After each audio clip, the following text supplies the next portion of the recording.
So I think we can become fully self-aware through things like Enneagram, the DISC assessment. But listen, here's the thing. Those things cannot define us to a point of that's where we look to for what's my next move. It's our limiting beliefs that ultimately keep us from becoming the best we're capable of becoming. Something's got to change, but that change has to happen first on the inside. It's time to get unstuck. It's time to get your why back. It's never too late. Let's start today. Helping you design your roadmap to wholeness from the inside out. This is Win Today. And now, here's your host, Christopher Cook. Hey everybody, we are back with another fresh episode of Win Today this week. So I'm so glad you've tuned in. Thank you for the download. In our last episode, we heard from Jordan Lee Dooley about owning your everyday, and boy, was that a good conversation. But today we're taking that conversation to level 2 by talking about how to engage your unique identity and creativity in your everyday life. You know, everyone has something to contribute to the world. And when you find out who you really are and discover the unique significance of your life, I believe you won't ever want to be someone else.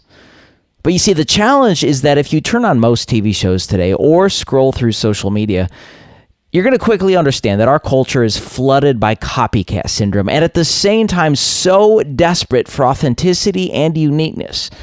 For people who show up in their God-given identity and make a mark upon the world as big or as small as it is. You see, your friends, your family, and your community are waiting for you to fully show up in your true identity. And that's the conversation we're going to have today with our guest, Jenny Randle. Jenny Randle has worked as a video editor on billion-dollar franchises in the heart of Hollywood. And in 2009, she was recognized with one of the highest honors in the entertainment industry, an Emmy Award. Over 14 plus years, Jenny has used her graphic design, editing, art directing, and leadership skills to collaborate with some of the biggest studios, companies, and ministries around the nation. And in those years, more than 70 films, 60 books, 55 churches, 2 radio stations, and 2 television stations have featured Jenny's media and voice. And in today's conversation with Jenny, you're going to learn how to discover your God-given identity, cultivate your creativity, and express your thoughts. You'll also learn the foundations of your creativity, find ways to overcome the obstacles that keep you from fully expressing yourself, and discover secrets to unleashing the courageous creative within you. The world is awaiting your arrival, friends. The question is, will you show up and say yes? Right now, here's my conversation with Emmy Award winner, Jenny Randle. Well, hey, Jenny, I'm so glad you're here today. Hey, Chris. Thanks so much for having me on. You're welcome. This has been a minute coming. We kind of connected on social media and are following each other, and then all of a sudden I get this email from you, and here you are. So I'm glad you're here. Oh, so glad to get time with you and get to hang out. This is going to be awesome. Yeah, it's going to be fun. Well, Jenny, diving in, I want to start right with a statement from your book, and it's this. Our childhood is filled with imagination and exploration that can lead down a path of creative discovery and wonderment. So good. But sometimes these defining moments become distant memories buried beneath the everyday hustle of life. That's so true. You said responsibilities pile up, and before we know it, we hear ourselves saying, I'm not creative, or I don't have time for that. Jenny, that hits home for sure. So how do you respond to that? Man, I jokingly say that we're all creative ninjas. And what I mean by that is that we have to be so intentional to fight for that childlike wonder. We have to be so intentional to pursue that God-given creativity that was gifted to us and fight back through the pain, the shame, the lack of time, or even taking the time to step into the things God has for us. And I believe it is a fight. And I think creativity is the greatest weapon we can carry. And I really want us to start fighting for it because it's how we influence the culture around us for Jesus.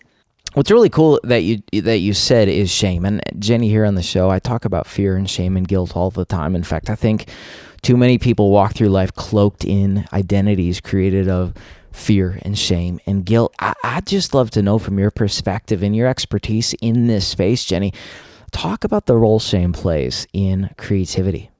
I think shame a lot of the time will pause us from even entering into that big idea because you're not good enough, or what are people going to think of you, or who am I? I know for me, I felt called into speaking, and I told somebody because dreams are fragile, and I held it, and I told somebody, and they were like, well, why would you do that? And I instantly labeled myself as, I'm not good enough. Who am I to do this? And this shame just surrounded that. And for 10 years, it pestered me. I believe with any God-given dream, it kind of lurks in the back of your mind, and you see somebody else step into it, and you're like, man, maybe I could actually be doing that. And then I remember God totally called me out on it. And the thing that was playing in my mindset was, who am I? Who am I? Who am I? And God said, Jenny, who do you think I am? And instantly, I can tell you, conviction is so real. I just baby cried my face off, was just sitting there weeping. And I had to repent and be like, God, I'm so sorry. I was making this all about me. And there was a shame that was surrounding that. And an insecurity, and when God showed me how to flip it and reverse it, and it's not about me, it's about him. And do I believe that the gifting, the abilities he's put on my life, do I believe that the areas he's called me to influence, do I believe that he's big enough to fill those gaps where I can't perform? Do I believe he's big enough to show up? Do I believe he's actually orchestrating this thing? So I had to really repent and not make it all about me, because it's not our creativity. It's not really all about us anyways. You know what I mean? I'd love for you to expound upon that. If it's not for us, who's it for? What's the point? That's a really good statement, Jenny. Yeah, I think it's for, so I think when we create in a healthy way, we're honoring and we're it's actually an act of worship when we're doing it healthily. And that's why I think we have to fight. We have to fight to do it in a healthy way. And I think when we create from a healthy space, we can see that we're creating for others, and not only creating for others or for where God calls us to go, but we're actually creating, how do I word this? We're creating, so it's not always what you're manifesting or creating, but it's who are you creating with, and what the culture around the areas that you're called to influence. So I remember I was working in the entertainment industry, and I was working on this one project, and we had this big project we worked on for months. It was due to the studios the next day, and Chris, all our hard drives just broke. We lost everything. It was months of this hard work. We lost everything, and I responded unhealthily. I cried. I sat there, I cried, and I reached for the Diet Coke, and it just and then Jesus was the third spot of, okay, now God help me. I can't do this. I'm not going to, because you can't avoid that stress, right? But all that to say, at the end of that project, we worked, I think it was 72 hours straight, rebuilding and got it sent out to the studios. But when I left that job, a producer that was in that environment with me said, you made me believe in Jesus. And now look at everything I was creating. That was really fun. I got to work on a fun project, and it was just out in the mainstream media. But what I was doing, he had placed me there to influence the people around me. So it wasn't specifically you're going in this creative environment to create something magical. Yeah, maybe that's a byproduct of it. But I think he calls us into areas of influence in the creative environment so we can influence those around us. So I think we create for people, and we're used creatively to actually influence the culture. Does that make sense? Oh, it really does. And it poses another question. I love that we're going here, because I think of the analogy of the UPS man, right? And so you order a package from Amazon, the UPS man comes, and he drops the package off at the door, right? Yeah. You open the door, and you're not ogling over the UPS man and going, oh my God, you're incredible. Thank you so much for bringing this. I've waited my whole life for this, right?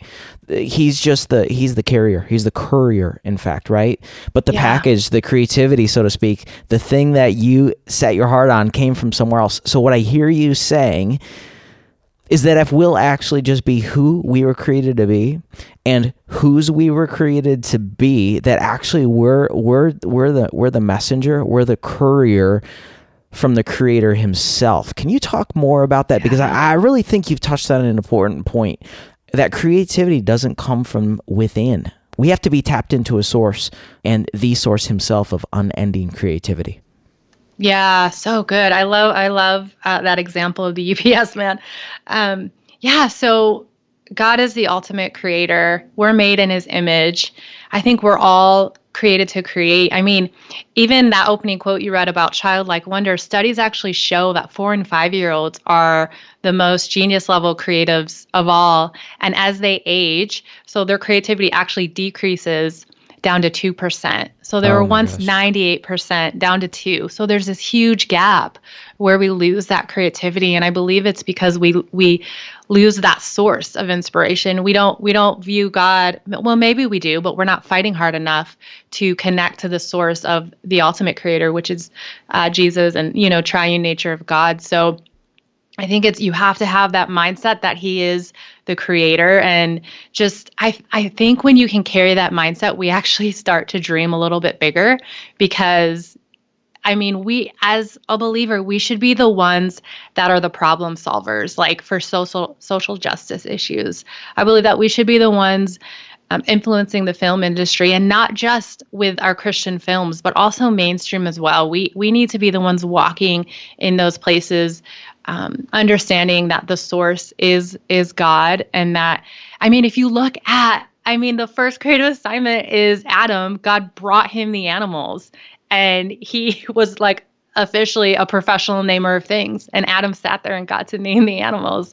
And God did that as a way so Adam, because he called Adam to have dominion over the earth. And I think our ability to create on earth extends as far as our willingness is to walk in obedience in that. So I think we have to start being like, okay, God, here I am, and trust that he's going to fill those gaps, and he's the one we look to for that creative inspiration, and as the source, like you were saying, that we have to plug into and get that life, that breath in us so we can shine it outwards. And I want to say to everyone hanging out with us in this conversation today, what Jenny is not saying, what I'm not saying, is that we need to hunker together, hunker down, create more siloed Christian music, more siloed Christian movies that aren't that good to begin with. Like, how many times I'm not going to say it. Yes, I am. How many times can you be left behind? And I'm just saying, like, we need modern day Josephs and modern day Esthers to go into all society, to truly be salt and light, and actually serve people really well, and actually be the kingdom. And because it's not about creating a subculture of Christian art, Christian entertainment. It's about Christians going into all the world, Christ followers, being the kingdom, bringing kingdom realities, bringing kingdom methodologies to Hollywood producers, so that all of a sudden X or Y or Z movie hits the top of the box office because there was a modern day Daniel, Joseph, or Esther behind the scenes influencing the director. Is that what I hear you saying? Because I want to make this very clear for everyone joined in. We're not saying go and do a whole new. We don't need another McGee and Me. It's already been done for all y'all born in or grown up in the 90s. Yeah. There's nothing wrong with that. I'm just, Jenny, this is a passion point for me that you just hit, because, and I love your heart in this. I want to see people be excellent in every sphere of life, not piling up together and creating this subculture of art and entertainment. Yeah. I'm reminded of this friend I have, and she feels called to step into writing. And as she's expressing herself through words, she's a Christian, but she has, so she was showing me what she's writing, and she's like, it doesn't seem like what I've seen gone before me.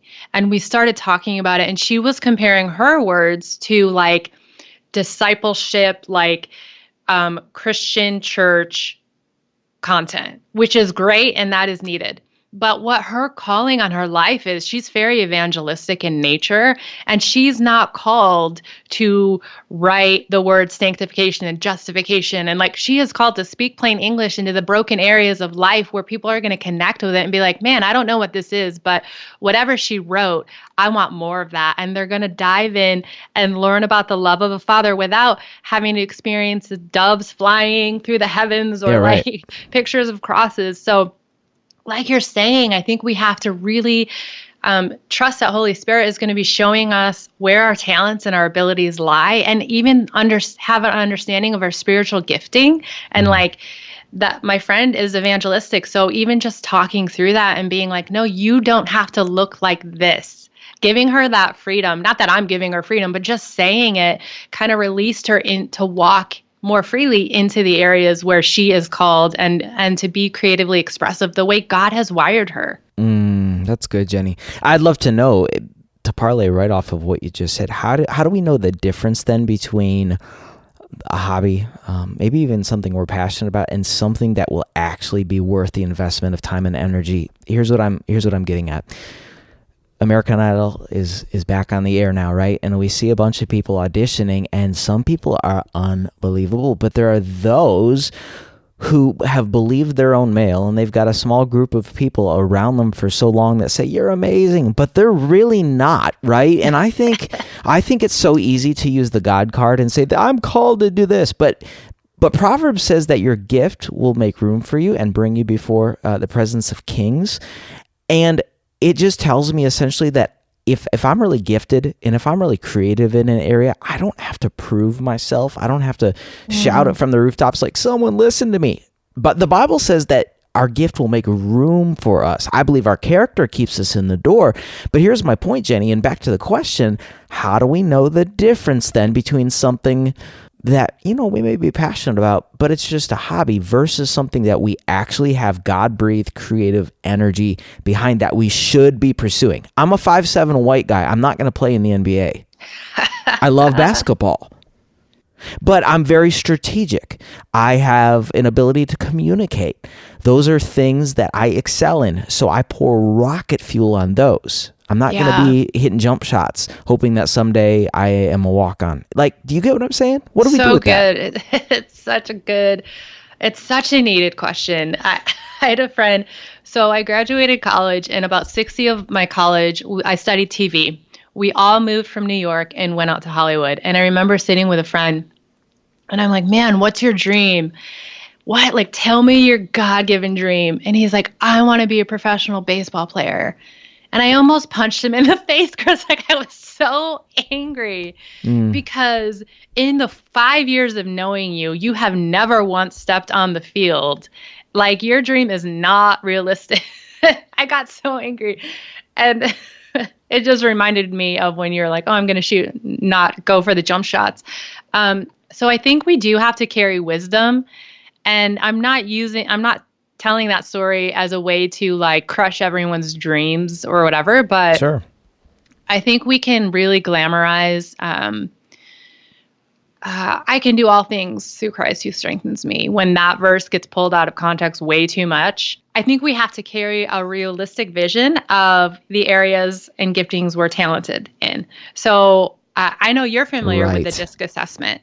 Chris. Yes, very. And so when I took that assessment, it showed me that I am a leader that can like turn a room to be passionate about the things I'm passionate about. And just that statement alone in my assessment freed me up so much to carry leadership at a higher level. So I think we can become fully self-aware through things like Enneagram, the DISC assessment. But listen, here's the thing. Those things cannot define us to a point of that's where we look to for what's my next move. You know what I mean? Like, we have to be so Holy Spirit driven, and of course, dream big with God. Trust that all things can be possible in the realm of God. God can call you to something huge, and He will fill those spaces. But at the same time, carry a realistic approach, and you can do that by asking your friends, "Hey, do you think I could actually do this thing?" And if they're like, "Well, maybe you should take voice lessons," then sign up for singing lessons or whatever the case may be. I know when I felt called into speaking, I ignored it for 10 years. And then I told God, I'm like, all right, God, let's do this thing. And I miraculously thought my phone would just begin ringing off the hook with people just calling, being like, I got this memo from God that he said you should be a speaker. That, of course, that didn't happen. So I had to I think oftentimes we have to position ourselves to pursue the areas we're called to step into. And I had signed up for Toastmasters, which is just like a international, they help you do public speaking. And I found one locally and I started going to that. And I spent years just learning what that would look like for me and how I could learn to grow in this area. So I think we have to equip ourselves and be self-aware through personality assessments and be honest with yourself and your abilities. I know I am not the world's best chef. Am I cooking dinner 7 days a week? Probably not. I will let someone else. And I think that goes with leadership too and what you're called to work on. Like as a leader, if you're running a business, you need to know the areas where you thrive and the ones that are a struggle for you. And if you have the ability to delegate the areas that are a struggle to free up your headspace so you can thrive, do that too. I think a lot of the time that goes in with time management as well, and giving yourself the freedom to walk in the areas that you are really great at. Like we run a marketing company and I love creative strategy, but I was getting bogged down with the day-to-day tasks that I hate. And when I was able to delegate some of the more structured stuff that somebody else could do, I was able to have more high-level strategy because my brain could function in that space. That's really powerful. Jenny, you touched on something that I want to make sure our friends hanging out with us today do not move too quickly past, and it was this. Because it's easy as Christians, and I'm not trying to beat up on who we are, right? I'm just saying it's been too easy to drop the God card and say, well, if he called me, it's just going to land in my lap. Yeah. And I think, guys listening, I think there's an aspect to which if we feel really called to do something or to be in a certain area of life, we need to give ourselves to that. We need to give ourselves to the craft, to the development of the skill. We need to work hard. We need to show up. Like it's not just going to be, as you said, when the phone's going to start ringing off the hook with speaking gigs. No, like in the same space for me, Jenny, I study the art of communication. As a communicator, I read books like Talk Like Ted. I read books like Communicating for Change, because if I believe the Lord has called me to something, I'm actually going to steward that really well because there is my part, right? And it's like the parable of the talents in Matthew 25. The landowner calls one of the servants, "You wicked and lazy servant." Lazy, like laziness implies that he did nothing with the talent he had been given. So what's incumbent upon us to go, you know what, whether or not I feel called to arts or entertainment or music or business or education, if I feel as if the Lord has called me to the space, passion isn't enough. I'm going to actually carve out time in my weekly rhythm to study, to grow, to woodshed, if you will. So good. Yeah. And I think along with that too, it's understanding your personality. So my biggest struggle is I can easily fall into performance mentality. Me too. And what I mean by that is, like I said, I'm a leader and I will get stuff done, and that can get unhealthy. So I do want to touch on that because yes, we have to work hard. We have to be intentional with our time. We have to steward things well, but we also have to do it smart. So I can find myself slipping back into this performance mentality where I'm trying to actually earn approval in the kingdom or earn a person's approval by proving that I'm enough because I do so much. And by God's grace, we already are enough.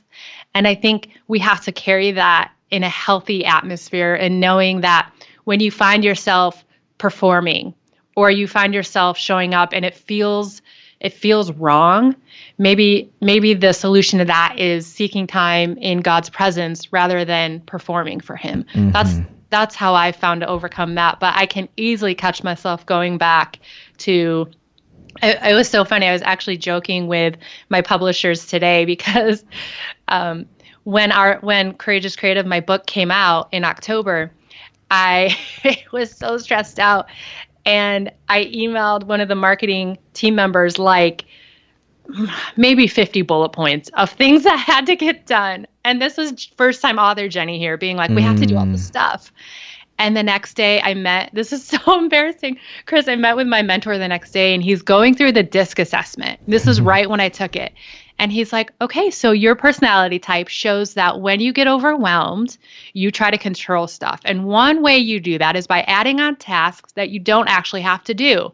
And I was like, oh my gosh, so I wish I could suck that email back because I feel really uncomfortable right now. So I had to be vulnerable and be like, hey, sorry, team. I just went a little crazy. I found out that's the way I function under stress. So now I'm self-aware. Yeah. And of course, trusting that the Holy Spirit will guide us as we step out and create or step into new areas in the abilities we have. But now I'm self-aware. So when I find myself making mass quantities of lists, I'll check myself before I wreck myself and be like, where do you actually want my time to go? Because a lot of the times we'll focus on the wrong things and not the areas that we're actually supposed to be focusing on. And it'll suck us dry. Oh, that's good, Jenny. You're a high C, aren't you? I'm actually at a high DI. Okay. All right. When you said lists, I was like, oh, she's got to be a C. Oh, no. I think, is the C the super organized? Yeah. Logical one? No, that's my husband. Okay. But I'll turn into that when I'm stressed. Oh, that's what your are adaptive you? state. High C for sure. Yeah, high C. I have a strong bent towards S as well. Like I wish I could just wrap my arms around everyone and just make sure everyone's good. But at the same time, the analytical side of me is like, let's go. Come on. Yeah. I say if you can't do something right the first time, we're not doing it. If someone holds a gun to my head and says, Chris, you have to make a decision right now about this, the answer is 100% of the time no, because I have not had time to think about things. Yeah. I sat when I bought my car 3 years ago, I sat for 90 minutes and read the contract. And the poor car salesman was like, well, why didn't you just sign it? I said, because my name's on this thing and I'm making sure every single detail of this makes sense to me. Oh my gosh. That's totally my husband. Yeah. He researched our car for a year. Absolutely. A year. Absolutely. Yeah, no. And we're trying to sell our house and he lined up all the papers I had to sign. I think there was like 10 papers. And I just went down the line. It was like boom, boom, boom, boom, boom. And then later I was like, if he was trying to steal all my assets, I have no idea because I did not read a word. Oh my gosh. We're opposites. Oh my gosh. That would kill you, huh? Oh, yeah. Because I love detail. I absolutely thrive on detail and organization, and I get my juice from it, actually. Yeah. I you know really what I do. love? Tell me.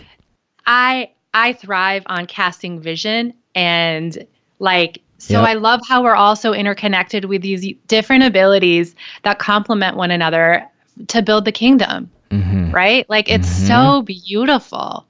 And this is like me doing a shameless plug for you, but don't you do DISC assessment coaching? I do. That's amazing. I love that. So yeah, I'm certified in DISC. Yeah. If anyone's listening and they want to be self-aware, dude, do that and just take the creative plunge in understanding your personality and how you function. It's so good. Yeah, thanks for that. It's true because what I tell teams, Jenny, is that when I learn someone's DISC style, it enables me to communicate with them in a way that builds trust. And if I can build trust at the foundation of a communication, then things tend to be better. And so really for me, it's kind of like going to France and not speaking French. Louder English is not going to help. And that's inevitably what we do when we don't understand a person's communication style is we yell in English louder and we're like, why aren't they understanding? Because we haven't taken time to actually speak their language. I would never go to you. Now, okay, knowing you are a high D, Jenny, if I'm going to go and let's say I'm going to try to sell you on a pitch, I'm going to pitch something to you. I'm actually not going to send you a big white paper. I'm going to tell you a story. I'm going to give you a 3-sentence story. Jenny, here's the story, and that's how I'm going to hook you. Because you're high D. Hooked. Yeah, because you're high D. So good. Well, Jenny, listen, let's get back to this whole thought of creativity because the second question I want to ask goes back to your original statement because many people, maybe people listening right now would say that at this stage of life, they just don't have time to be creative. They've got a Yeah. family to care for. They have bills to pay. They have college to plan for. How do you respond to that? I think there's natural rhythms and routines in our day that you can actively pursue creativity.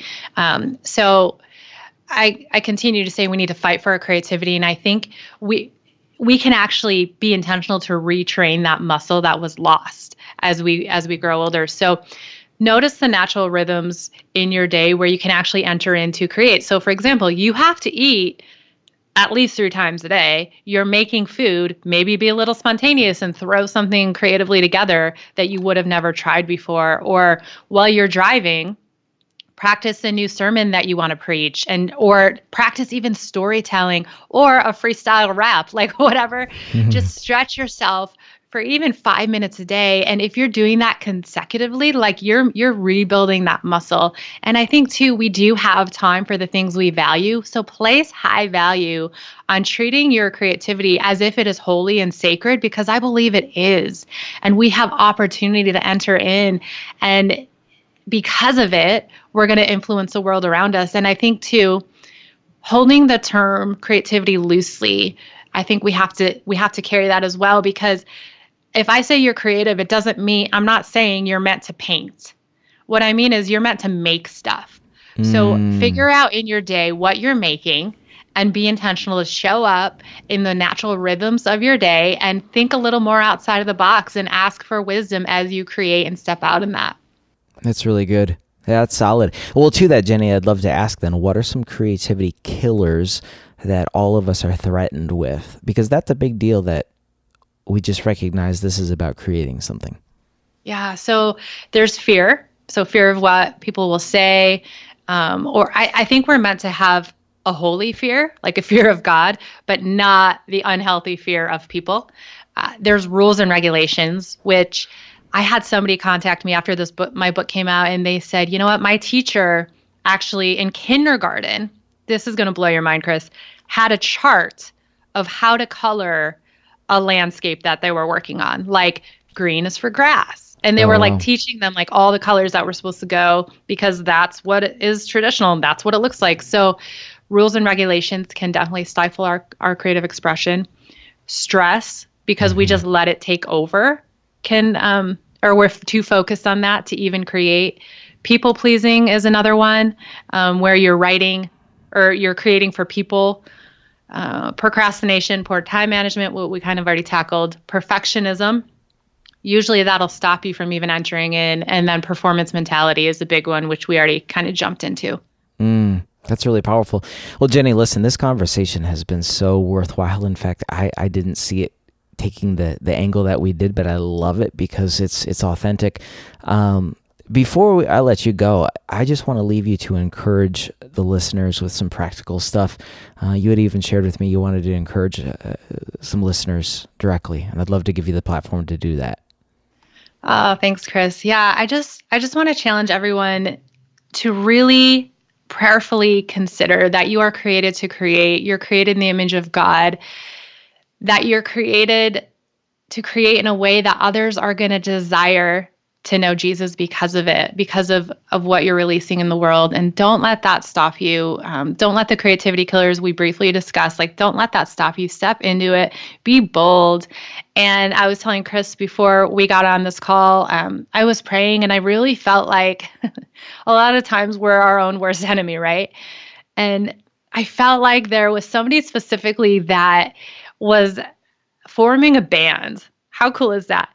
And you're actually mulling over a name for your band, and so much so that it's actually stopped you from moving forward because you can't think of the name. And I just want to challenge you to just get over it. Like, name whatever you want. Just actually start entering into that, because God has areas that you need to start walking into, and your delayed obedience is actually disobedience. So get over yourself, name the band whatever you want, and just start entering into it, because God has a purpose and a plan for the areas He's calling you to. And it's going to be really fun. I think a lot of the times our creativity is just so fun. It's fun to be a part of what God is doing on this earth. And I just want to challenge the listeners to be aware of where God's moving. And we don't have to, but we get to be a part of what God's doing on this earth. And I don't know about you, Chris, but I want to desperately be a part of that. Yeah, absolutely. Jenny, thanks for being here today. This has been a really engaging conversation. You're fantastic.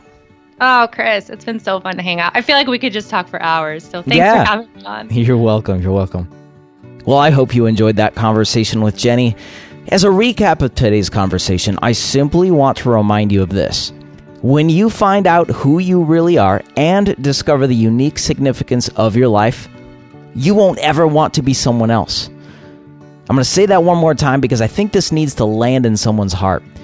When you find out who you really are, my friend, and discover the unique significance of your life, you won't ever fall prey to insecurity and comparison and approval addiction, and you won't want to be someone else.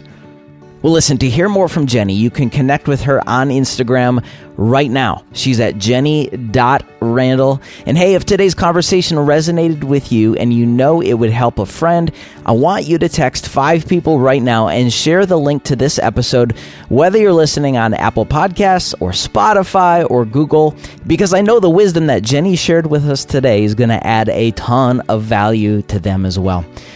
And hey, just a reminder, do not miss next week's show, episode 147. Next Wednesday, I'm joined by Joshua Becker from Becoming Minimalist, talking all about how to declutter your life so you can stay focused on what matters most. Here's a preview. Like, what do I want to do with my life? What do I want to accomplish? That Saturday morning, for me, it was, man, I don't want to spend the rest of my life taking care of stuff that I don't need. I want to spend my life being a good father. And I was a pastor at the time. I want to be a better pastor, and I want to reach more people and help more people. Once I started seeing how owning less allowed me to walk more fully in those pursuits and in those passions, that was the draw of minimalism. And it became my definition of minimalism. Minimalism is the intentional promotion of the things we most value by removing anything that distracts us from it, which is a very purpose-based approach to the lifestyle. That's next week right here on Win Today, episode 147, Becoming Minimalist. Joshua Becker joining me for a powerful conversation designed to help you create priorities in your life so you can live the life you were designed to live without being distracted by the clutter and all the superfluous stuff that tends to get in the way. You know what I'm talking about.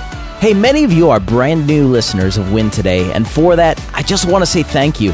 So if you haven't done so already, be sure to hit that subscribe button right now on whichever podcast host you're tuning into. And each and every week, a fresh episode of the show will arrive to you automatically. And if you're listening on Apple Podcasts, will you take 30 seconds right now to rate and write a review of the show? Doing so helps grow the listenership of Win Today, and that would mean so much to me. Well, hey, until next week, visit me over at wintoday.tv for blog posts and archive podcasts, all aimed at helping you design your roadmap to wholeness from the inside out. Have a great week. We'll talk to you again soon. Bye-bye.